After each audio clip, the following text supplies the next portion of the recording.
Hey, what's up? Dave with Brazos Valley Strength. This week I started my peaking block heading into the Virginia Pro in December, and if you followed my training in the past, especially heading into Raw Nationals, you'll know that one of my favorite variations during peaking blocks is the pin squat, especially for myself, and I think it has a lot of value for other lifters. So in today's video, I wanted to talk about the pin squat and why I think it benefits me specifically and how other lifters can really find the most value in it. So first of all, the setup.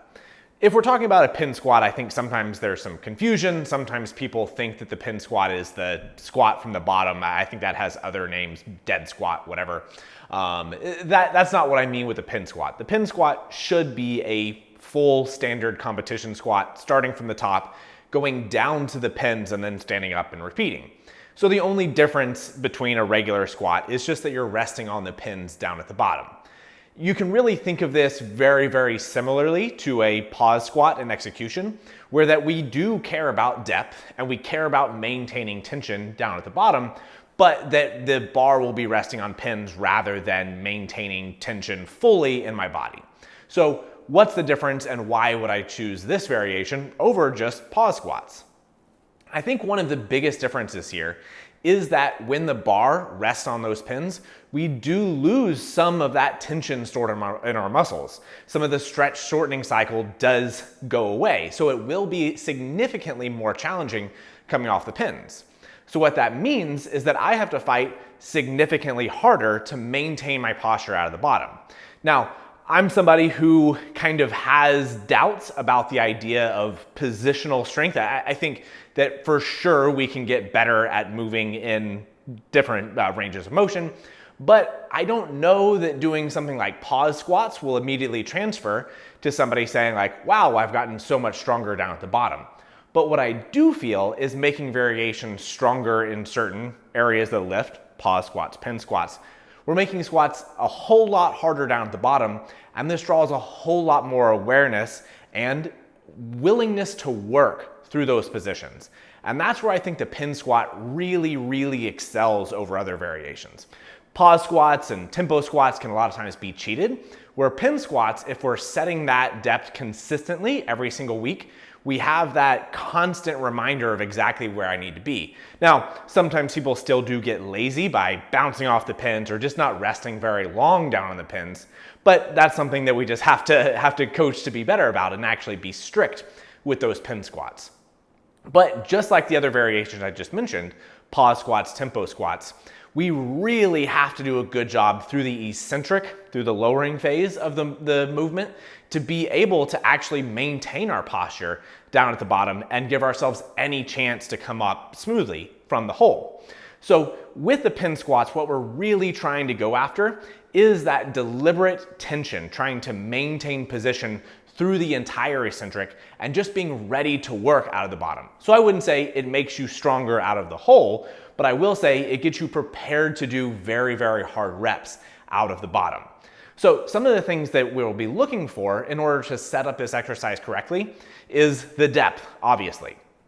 So I think if we're setting up depth, we do have some options. And generally speaking, I would aim to be slightly too high rather than slightly too low for most people. Now, for myself, I tend to actually put it probably right where I think my depth needs to be. This tends to be a little bit more risky. One of the biggest things that pin squats can do very, very well is help people learn how to maintain proper brace, and it can be a very rewarding rep when people maintain their brace, maintain that tension, and come out of the bottom very smoothly.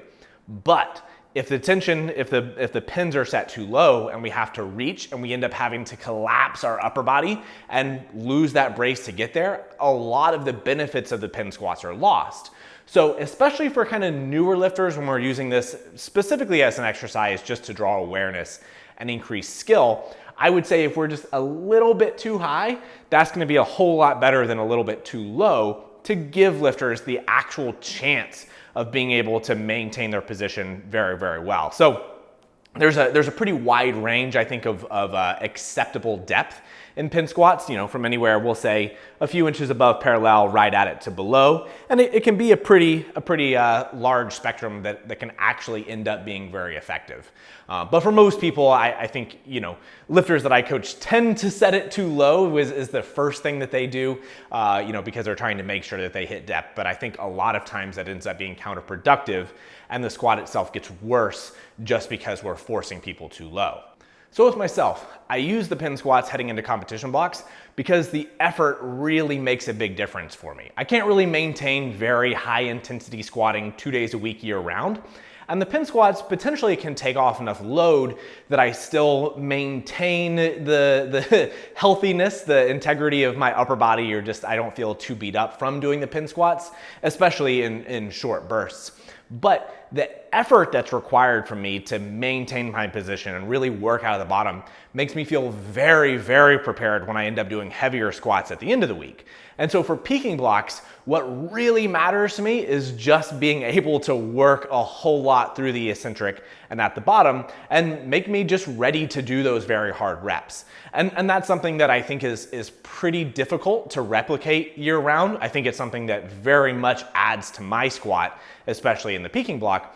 But it's something that if I think I were to emphasize this more often, I would end up getting a whole lot more beat up. So for the average lifter, I think that it does many, many things. Teaches you how to brace, teaches you how to control, teaches you how to work. It can help refine depth. But I think that there's many lifters that the pin squat can do a bad job of making them squat better. Most of the time, this is going to be lifters who rely on a little bit more of the stretch shortening cycle, whose rhythm, whose confidence comes from being a little bit more aggressive in the squat. Clearly, that's not me. I'm a lot, my wide stance control, I rely a lot more on stability than I do speed and power. I do think that, for some context here, I kind of lean towards more people. I think beginners tend to think that speed and power are a lot more important than they really are, but there are certainly lifters that are a whole lot more explosive for me.